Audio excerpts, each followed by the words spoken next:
Quanto aos métodos existentes para mensurar o risco de incêndio em uma determinada edificação, existem um monte, né? São vários. Por exemplo, nós podemos citar, existe o método Gretner, existe o método Frame, existe o método Frame e o método Arica.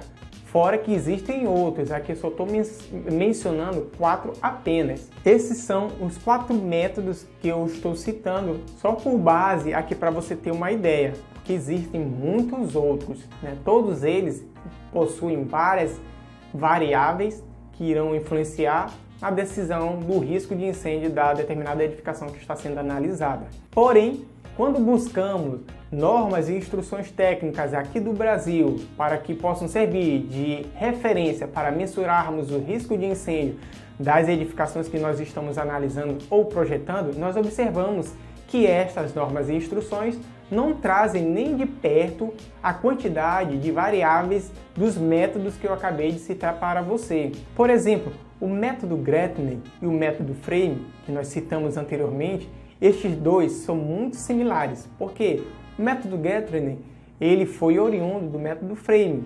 E o que eles têm em comum e nos trazem como referência? Os dois eles possuem diversas variáveis que irão influenciar na decisão final sobre o risco de incêndio da edificação que está sendo analisada. Para você ter uma ideia, por exemplo, eles possuem variáveis sobre a questão do dimensionamento do sistema de hidrantes para a edificação, ou seja, se a edificação ela possui o sistema de hidrantes dimensionado, já aumenta um pouco mais a segurança da edificação contra incêndio em relação a uma que não possui.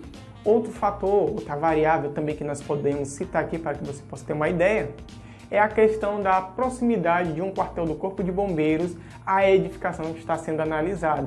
Caso exista essa proximidade, já se aumenta um pouco mais o nível de segurança contra incêndio da edificação e, consequentemente, abaixa o risco de incêndio no qual ela poderia estar sendo enquadrada. Como você acabou de ver, esses métodos de mensuração e de definição do risco de incêndio das edificações, eles são um pouco mais complexos, né? São mais completos do que as nossas normas existentes aqui no Brasil. Por quê?